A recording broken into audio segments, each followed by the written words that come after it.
الحمدللہ والصلاة والسلام علی رسول اللہ۔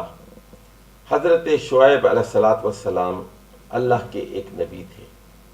انہیں مدین کی طرف بھیجا گیا تھا اور اصحاب الایکہ کی طرف بھیجا گیا تھا۔ یہ وہی علاقہ ہے جہاں آج کل شہر تبوک ہے، سعودی عرب کا شمالی شہر تبوک، اور جہاں سے ایک راستہ وادی سینا کی طرف جاتا ہے، کوہ طور کی طرف جاتا ہے۔ تو یہ بحر احمر کی ایک ساحلی پٹی ہے جو بحر احمر کے شمال میں واقع ہے۔ تو اس پوری قوم کی طرف یعنی تبوک سے لے کر یعنی وادی ایمن اور کوہ طور تک کا جو علاقہ ہے یہ مدین کا علاقہ ہے۔ یہاں حضرت شعیب علیہ الصلاۃ والسلام اللہ کی طرف سے مبعوث کیے گئے تھے۔ ان کا زمانہ غالباً 1400 قبل مسیح ہے، غالباً حضرت موسیٰ سے 100 سال پہلے کا ان کا زمانہ ہے۔ ذرا ہم جائزہ لیتے ہیں سورۃ الاعراف کی آیت نمبر 85 کا، یہ اپنی قوم کو کیا دعوت دیتے ہیں، اور اس سے معلوم ہو جاتا ہے کہ انبیاء کی دعوت کیا ہوتی ہے۔ وہ کہتے ہیں یا قوم اعبدوا اللہ، اے میری قوم کے لوگوں اللہ کی عبادت کرو، اللہ کی اطاعت کرو، ما لکم من الہ غیرہ، تم لوگوں کے لیے اللہ کے علاوہ کوئی اور الہ نہیں ہے، کوئی اور معبود نہیں ہے، کوئی اور طاقت نہیں ہے، کوئی اور حاکم و شارع نہیں ہے۔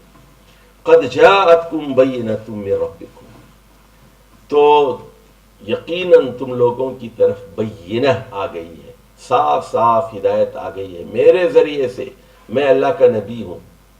فَأَوْفُوا الْكَيْلَ وَالْمِيزَانَ وَلَا تَبْخَسُوا النَّاسَ أَشْيَاءَهُمْ۔ اب ان کی جو قوم تھی توحید کی دعوت دینے کے بعد ان کے مالی معاملات کی وہ اصلاح کرتی ہے، اور وہ کہتے ہیں کیل کا مطلب ہے والیوم، کسی یعنی اجناس کو جب ماپ کے دیتے ہیں، اور میزان کا مطلب ہے ترازو، تو جو آپ ماپتے ہیں اور تولتے ہیں وہ پورا پورا تولو، پورا پورا ماپو۔ وَلَا تَبْخَسُوا النَّاسَ أَشْيَاءَهُمْ، اور لوگوں کو کم نہ دو، گھاٹا نہ دو، ڈنڈی نہ مارو۔ وَلَا تُفْسِدُوا فِي الْأَرْضِ بَعْدَ إِصْلَاحِهَا، اصلاح ہونے کے بعد زمین میں بگاڑ پیدا مت کرو۔ تو یہ بگاڑ دو قسم کا ہو گیا، ایک عقیدے کا بگاڑ کہ اللہ کے بجائے دوسرے خداؤں کی پوجا، پتھروں کی پوجا، بتوں کی پوجا، قبروں کی پوجا، زندہ انسانوں کی، مردہ انسانوں کی پوجا، انبیاء کی پوجا، اولیاء کی پوجا، فرشتوں کی پوجا۔ تو یہ کیا ہے؟ یہ سب یہ بگاڑ ہے عقیدے کا۔ اور دوسرا ہے استحصال، اکنامک ایکسپلائٹیشن، معاشی استحصال، لوگوں پر ظلم کرنا، ان کو والیوم کم دینا، ان کو ویٹ کم دینا، یعنی کیل اور میزان کے اندر ڈنڈی مارنا اور گھاٹا دینا لوگوں کو۔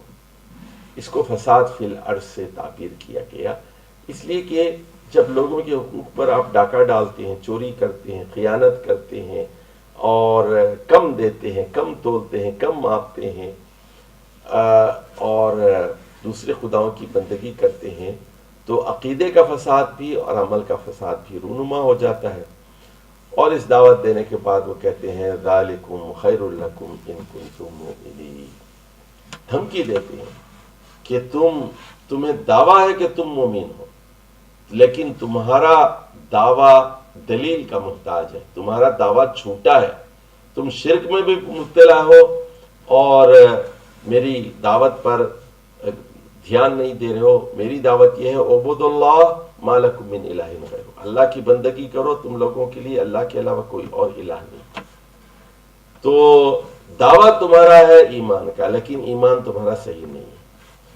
دوسرے یہ کہ تمہارا دعویٰ ہے ایمان کا، ان کنتم مومنین، ان کنتم مومنین، اگر تم صحیح معنی میں مومن ہو تو پھر یہ مختلف خداؤں کی بندگی کیوں کر رہے ہو، پوجا کیوں کر رہے ہو؟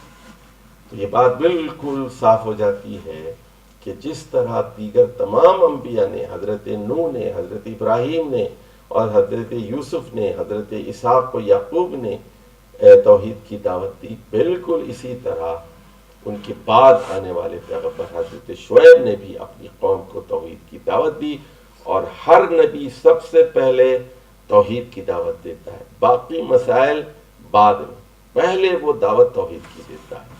والسلام علیکم ورحمۃ اللہ وبرکاتہ۔